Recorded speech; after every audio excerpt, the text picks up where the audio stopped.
Volvemos a Sevilla animados de nuevo por el comentario de Isaac García.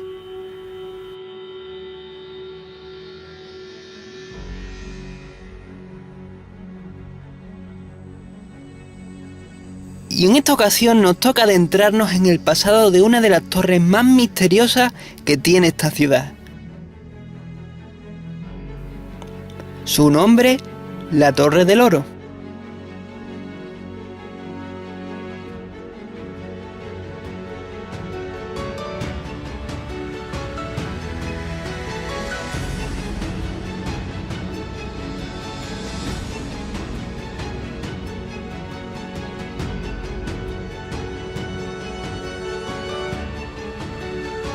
¿Qué tiene de misteriosa esta torre?, os preguntaréis. Partamos de la base de que posiblemente un 50 o un 60% de lo que aquí os cuente procede de la leyenda. Y como sabemos, toda leyenda tiene algo real y algo fantástico. No sé qué hechizo tendrá esta torre, pero algo tiene cuando los historiadores prácticamente no llegan a aclararse en nada con ella. No se sabe ni de dónde porras viene su nombre. Unos dicen que es porque en época del Imperio Español guardó el oro que los barcos trajeron de las Américas. Otros cuentan que es por el recubrimiento de azulejos dorados que tenía en época árabe. Mas os adelanto que no tienen ni puñetera idea. La historia de este edificio se remonta a poco antes de la caída de los reinos de Taifas. Más concretamente, estamos en el año 1220. Los almohades eran los dueños de este territorio en aquel entonces, y francamente, estaban acojonados.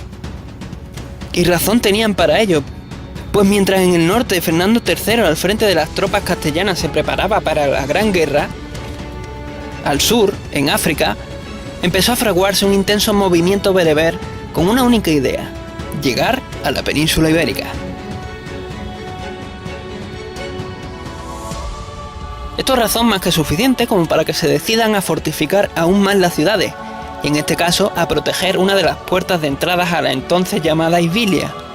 Construyen el primer cuerpo de esta torre, a la que llaman Borj al-Asahal, con el fin de cerrar el río con una gran cadena que iría desde la torre a la otra orilla. Si habéis visto Juego de Tronos, os acabo de hacer un spoiler tremendo, porque esta ciudad se convierte en desembarco del rey. Ojo, que en este momento solo se construye el primer cuerpo de la torre. Esto quiere decir que probablemente en época árabe jamás estuvo recubierta de azulejos. Cosa que por otro lado no tendría sentido si pensamos que se construyó en periodo de preguerra. Y con eso me refiero a que eran árabes, pero no tontos. Y por tanto, no se iban a gastar el dinero en decorar algo, pudiendo emplearlo en fabricar más defensas. Hay quienes cuentan que esa cadena jamás llegó a existir. ¿Sabéis qué? Que no solo existió, sino que además Fernando III tuvo que enfrentarse a ella en 1248, usando dos naves cargadas de piedra hasta las trancas, que a fuerza de remos tuvieron que evitar la lluvia de flechas que le llegaba desde la Torre del Oro y una fortaleza que había en el otro lado del río, para estrellarse con dicha cadena y romperla. ¿Es digno de una película o no, chicos? ¿Tanta guerra civil ni leche? Esto mola más y si no que se lo pregunten a Tolkien. Y antes de seguir os hago un inciso. Es cierto que la torre no tuvo nunca esa cadena. De hecho, la cadena estaba a la altura de la fortaleza, hoy conocida como Castillo de San Jorge o de la Inquisición, que si me lo pedís podremos visitarlo en un futuro. Y esa cadena sujetaba el puente de Barcas, hoy sustituido por el puente de Triana.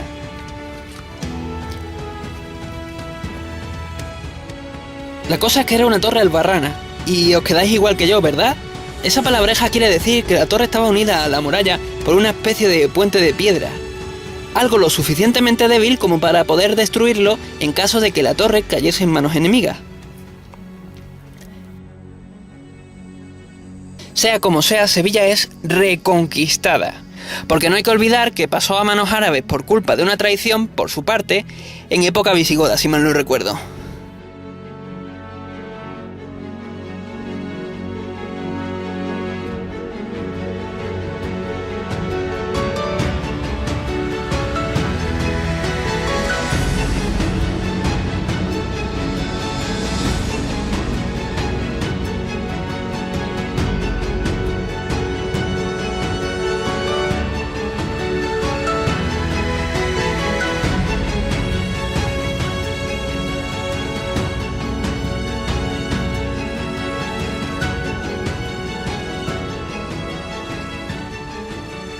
Y la torre tiene la suerte de salvarse de esta reconquista porque a los cristianos les gusta el aspecto, aunque la dejan sin uso, vaya.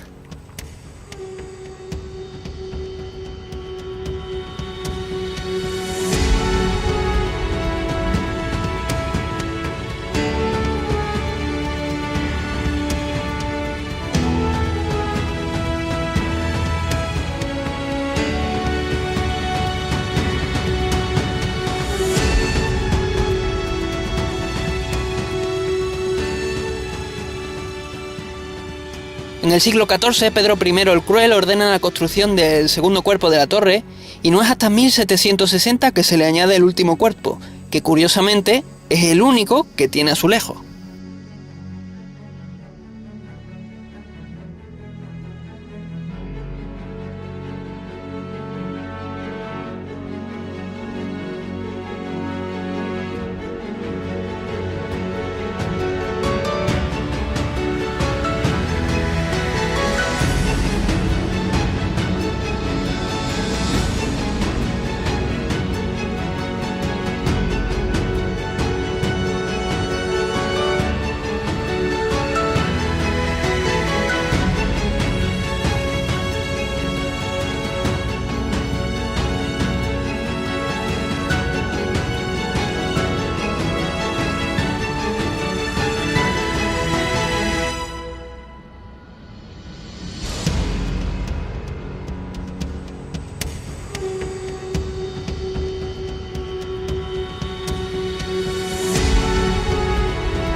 Y así ha sido como la historia ha ido pasando por esta fabulosa torre cuyas funciones han sido bastante dispares.